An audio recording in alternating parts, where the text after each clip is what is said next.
Hi, I'm Tina Christie from the mindbodydoctor.ca, and welcome to Lifestyle is the New Medicine, where we teach you what you can do to be vibrantly healthy so you can get the most out of life. And in this interview, we are speaking with Dr. Alejandro Junger, author of two books you've probably heard of, Clean and Clean Gut. Now, Dr. Junger was born in Uruguay and graduated from medical there in 1990, and then moved to New York City for his postgraduate training. He completed 3 years of training at NYU and then 3 more years in cardiovascular diseases at Lenox Hill Hospital. So it was this long training period, which is usually pretty stressful. And that's the point in his story where I'm going to let Dr. Junger take over. Hi, Dr. Junger. Hi, thank you for having me. Thank you so much for being here today. So what happened to you after moving to New York and having such a stressful, different lifestyle? Yeah, talk about lifestyle changes. You know, I was born in Uruguay where lifestyle was pretty laid back and very family oriented. We used to eat all our meals sitting at a table together as a family. My dad used to go and buy our food supplies from the farmers market around the corner from our house and choose and pick all the vegetables and fruits himself. And then my mom would spend hours in the kitchen preparing meals. There was no supermarkets when I grew up as we know them today. And, you know, life was very healthy by default. Then suddenly I moved to New York where the lifestyle was drastically different, not only in terms of how busy and stressful things were, but mostly in the way and not only the way, but also what I ate. As a training physician, you don't have much time to eat, so you end up eating in hospital cafeterias that seem to be designed to make people sick. And then whenever the hospital cafeteria was closed, the on-call hours, I used to just pop some coins in the vending machines and get things that were ready, or put them in the microwave oven. And when I had some time, I used to go to the supermarkets, which were a new concept for me at that time in how they present food and package foods and how I thought of myself as an aboriginal in a different planet, and I would look at the boxes and jars and tubes and cans, and I would be amazed at the colors and the variety that they were offering, and the fact that you could get a box and put it in a microwave oven and it would simulate one of the meals that my mom had to spend hours preparing. But that change in lifestyle, especially in what I ate, started making me sick. And without putting things together, I started noticing that I was getting sick, and I started experiencing difficulty digesting, weight gain, and then suddenly I started having allergies and and depression. And I consulted 3 colleagues that gave me 3 diagnoses and 7 prescription medications, which really threw me for a spin. Yeah, I was diagnosed with irritable bowel syndrome, depression, and severe allergies. And when I got the 7 prescription medications after these 3 consultations, it just didn't make sense to me. So that's when I started looking for a different solution. Wow. And and so that's how you got in, and was it gut health that you first got into, or what was the first piece of information that really led you down this road? Well, the first piece of information was that my mind was playing tricks on me. I didn't know at that time that everybody was having the same experience. And what I'm talking about is that since I woke up in the morning till I went to sleep at night, my thoughts were constantly popping in my head without me deciding what I was thinking. There was mostly negative and repetitive habitual thinking. I thought I was going crazy.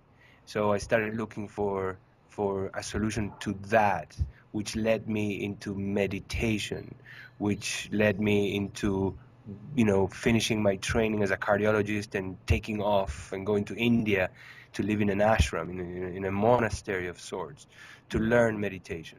But as my form of retribution, I took care of the clinic there, where I was exposed to different modalities of healing, such as Ayurvedic medicine, Chinese medicine, chiropractors, naturopaths, hands-on healers, meditators, and I started seeing how all these modalities offered really powerful solutions for many problems that here we just treat with pills.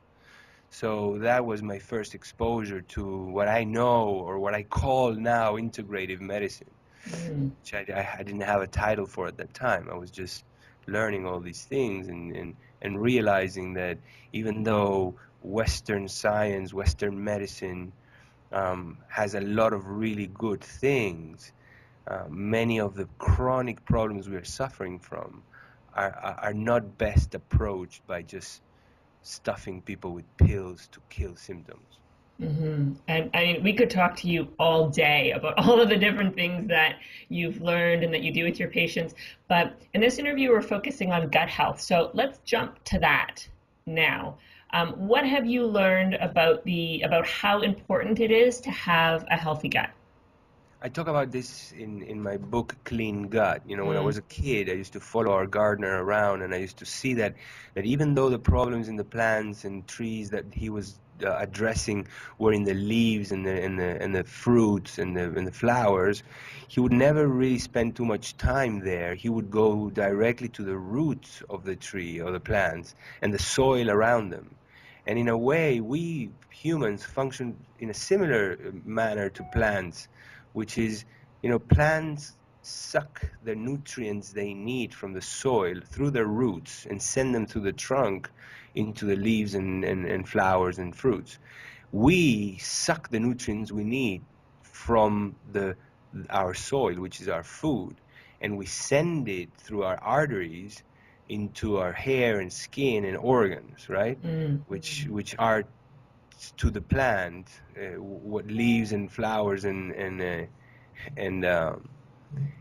and fruits are like. So that is where health and disease begin. And this is a concept that in Eastern medicine is very well known, and even ancient Greeks used to say health and disease start in the intestines. And I used to read that before I was aware of these things, and I never understood, but then it became really clear to me. And the more I learned about this and the more I applied this in my own practice with my own patients, I understood and I realized that health and disease actually do start in the intestines, and that most people around in the modern world are walking with intestines that are to different degrees damaged and malfunctioning. And when you address these issues, so many of the chronic problems you're suffering from are greatly improved or completely reversed. So, what does it mean to have intestines that aren't damaged, that are functioning well? How can we tell? Is it just the absence of symptoms? When I talk about this, I break it down so that to make it easier for people to understand, right? And even though things are not broken down, they're all together and they're intimately related, right? I make a distinction between the intestinal flora, the wall of the intestine, the immune system within and around the intestine, and the nervous system within and around the intestines, right? Okay. 80% of the immune system of a human being is actually located within and around the intestines. And a huge brain, a huge number of neurons, more than the number of neurons we have in our skull, are also located there. So we have a second brain around our intestines, in our gut. So, when I talk about damaged intestines, I talk about intestinal floras that are imbalanced. The good bacteria are dying, other bad bacteria are growing, or even the good bacteria are in different uh, um, percentages. The good bacteria should be in certain percentages, a certain percentage of this bacteria, a certain percentage of those bacteria. When these percentages shift, the the relationship between them and their effect on the body shifts, and we end up with a condition called dysbiosis, or a bad, unhealthy intestinal flora. There's also other organisms like parasites and yeast that may grow in our intestines. So there's a whole spectrum of problems that arise from the shift in the flora, in the microorganism flora that we have in our intestine. Then also there's problems that arise from the breakdown of the skin that creates the limit between the inside and the outside of the body, which is the skin of the intestines, the intestinal wall. And just like the skin in your outside body should be intact, because if it's not, organisms can penetrate into the body, the intestines also should be intact, and only digested food should be absorbed. But when this wall is broken, when this wall is hyperpermeable, you end up with a condition called hyperpermeability, or better known as leaky gut. And that is the origin of many different problems in health, right?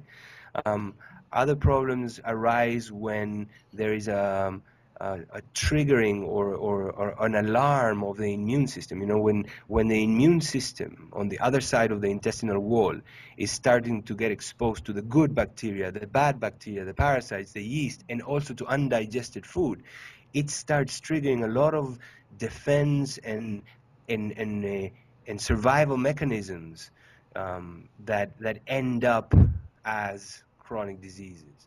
And lastly, but not least, is the changes in the brain around the gut. You know, when the brain around the gut has to adapt and react to all these things, you end up having symptoms like constipation, diarrhea, irritable bowel syndrome, and also other problems that don't seem related to gut issues, such as depression. Because when these cells are so busy coordinating adaptation and survival mechanisms, they cannot do their regular, more important job of producing, for example, serotonin, 90% of which should be produced in a healthy intestine.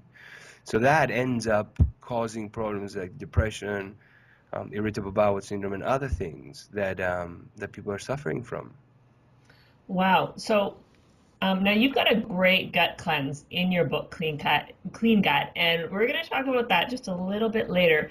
But for now, how can people keep their gut healthy on a day-to-day basis? Well, the thing is, one thing is, how do people that already have a damaged gut, how do people create the conditions for the gut to get repaired? Now, once it is repaired, then it's a different story on how to keep it healthy, right?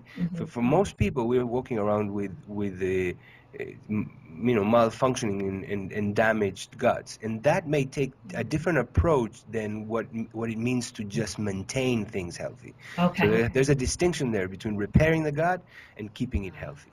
Okay. Now, if you are already healthy and you have a healthy gut, the way to keep it healthy is really eating in a more natural way. And what that means is eating in a way that nature designed us to eat. So what that translates to is basically not eating things that are not real foods that we are eating today, such as processed foods and everything. I mean, 90% of the stuff that we buy in a supermarket as food is not real food. They're food-like products or edible products, processed stuff. They come in boxes, in jars, in tubes, in cans, in containers, and in order to be in containers, they have to have preservatives, conservatives, and they add coloring agents and smelling agents and texturizing agents and all these chemicals that are the first influences that change the intestinal flora. So and then from there on, it's like a domino effect, right? So eating foods, real foods, and not food-like products is the main thing that keeping it healthy is a little simpler. Okay.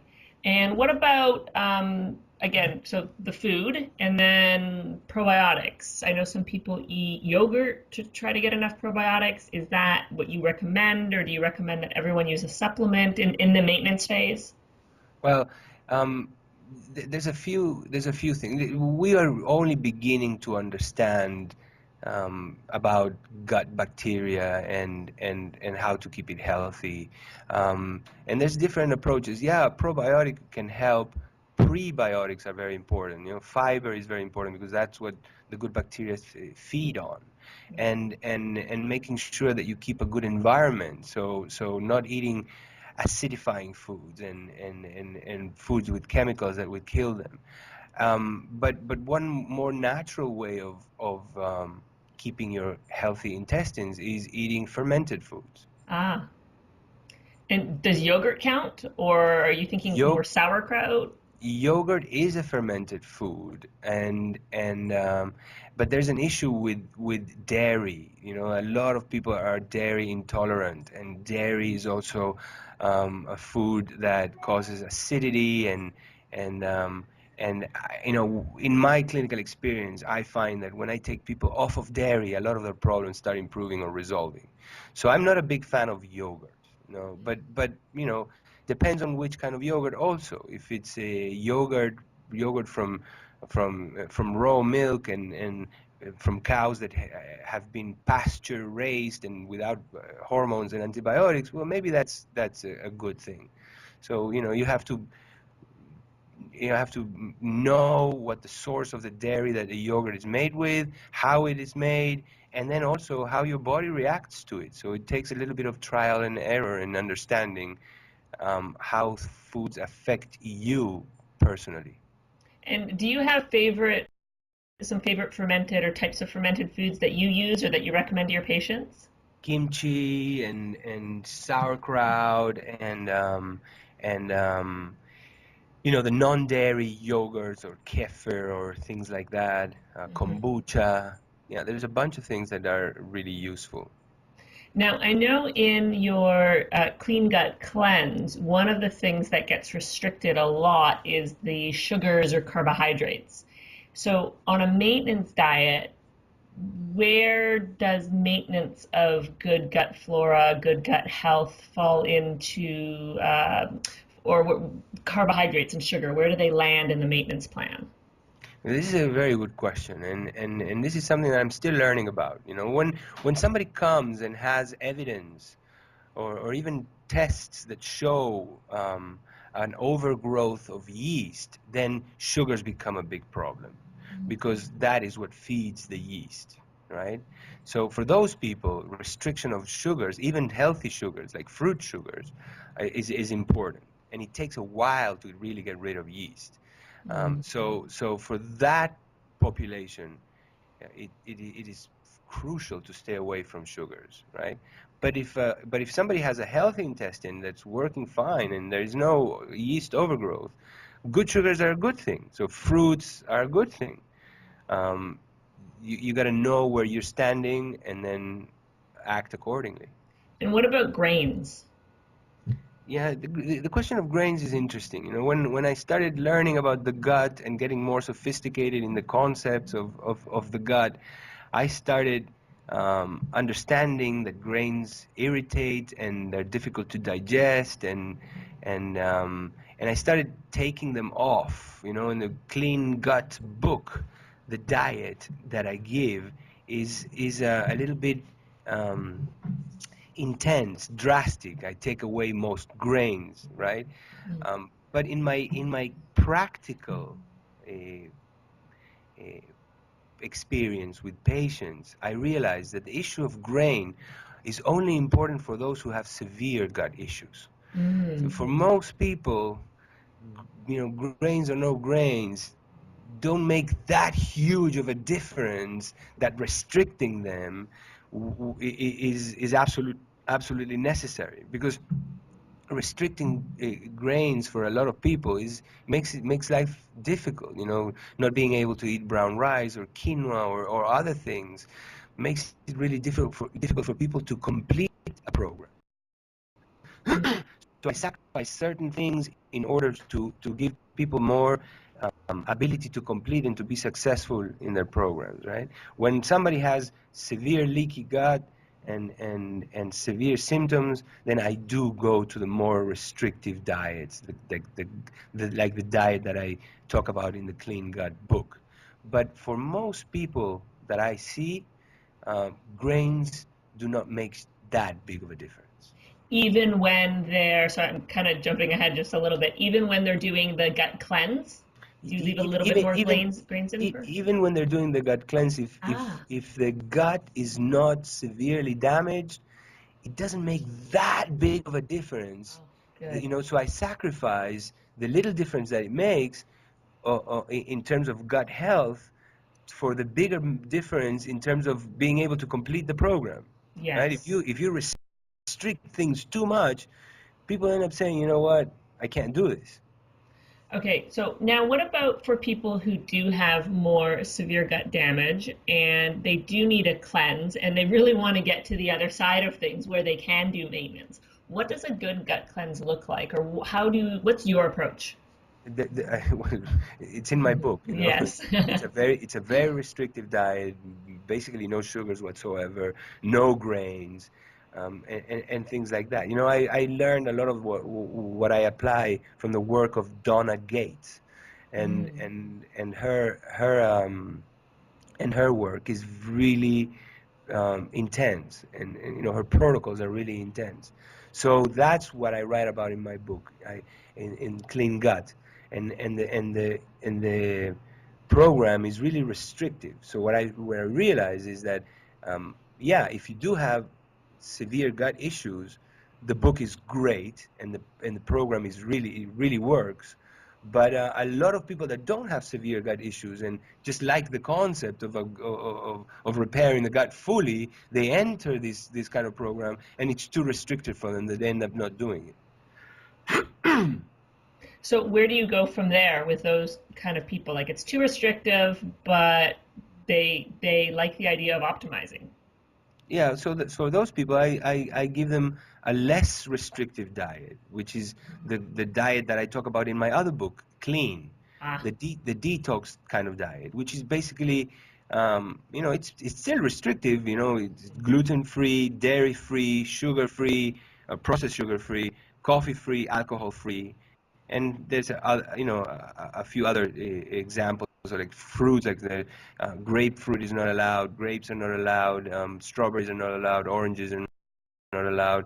And there's, in each category of foods, there's you know, different examples of things that are not allowed. But basically, it's dairy, sugar, gluten, alcohol, and coffee free. Even though it is restrictive and it is a little bit difficult, more people are able to complete that kind of program than when you take away all fruits and all sugars and all grains. ah. Now, I know your cleanses, and you just mentioned as well, are gluten-free. What's your opinion on gluten-freeness in a maintenance program for most of the patients you see? You know, the issue of gluten is now exploding in terms of awareness, and people are confused. Not only in what it means, what gluten means, and what it means to have a gluten sensitivity, but also in terms of the solutions that are being offered there. Because you know, every food company jumps on the bandwagon and creates all this movement of gluten-free products are created. But when you start looking at these gluten-free products, even though they don't have gluten, they have a bunch of other things, like, you know, simple sugars and all kinds of other problems. So, you know, the gluten issue is an issue that we still need to really understand better, right? And this is how I look at it. There's a little percentage, there's a small percentage of the population that is gluten intolerant to a degree that it's life-threatening, and those are called celiacs. Celiac disease is a disease in which gluten sensitivity is so intense, so drastic, that a little bit of gluten can cause big trouble. And it leads to malnutrition and eventually death, right? But a much bigger percentage of the population is gluten-free to a lesser degree. Is gluten sensitive to a lesser degree. It is now being talked about that up to 85% of the population is gluten sensitive to some degree. 85, wow. Yeah. And the way that gluten sensitivity presents is so varied, and it affects so many different organs and systems that it's actually even difficult to think about and to understand in one's own personal experience. So what I do with people is I put them on a gluten-free diet for 2 weeks, and I instruct them to watch things that you wouldn't watch normally in association to gluten. For example, I tell people to watch what they dream about, or if they dream or don't dream, and what their energy levels are during the day, and how their skin looks and feels, and if they wake up at night to go to the bathroom or not, and things like that they would not normally relate to being gluten sensitive. And a lot of people start feeling better and start realizing that that they do better without gluten, and the difference sometimes is subtle and sometimes not so subtle. And it's obvious, like if you eat gluten and you get bloated and you get itchy and sneezy, well, that's very obvious. But if you stop eating gluten and you start dreaming again and have a more restful night, then it's a little harder to put that together and connect it to being gluten-free, right? But this is how it works. Wow, perfect. And do you recommend that people do the gut cleanse just once, or with any kind of regularity, like once a year, twice a year? It depends on I think of cleanses, and I don't call them cleanses very much because it's an overused term today, and people mean very different things when they talk about cleanses, right? But the programs that I talk about, the clean program or the clean gut program, I think of them as taking a shower, and if you ask me, well, how often should I shower? I would ask you back, well, how dirty do you get? If you shower and then you jump in the mud, then you're going to need a shower immediately after. But if you shower and you don't do much, and you take it easy and you keep clean, then maybe you need a shower 2 days from now, right? Or or maybe even less than that. So it depends on how you live. It depends on how you maintain things, and what you want to achieve. So for some people, once a year is great. For some people, once every 2 years. For the majority of people, is a little more often. Doing this kind of program would benefit them, right? It's like once, twice a year. And what is the one, I guess you could say, non-negotiable thing that you do in your own life to keep your gut healthy? I try to avoid antibiotics at all costs. Ah, that's a good one. Yes, that is a very good one.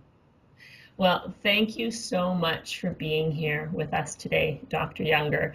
Thank you for having me. Full of information. That was absolutely fantastic. And yeah, it was great speaking with you. Yeah, thank you for having me, and good. Thank you very much, and I'll see you tomorrow.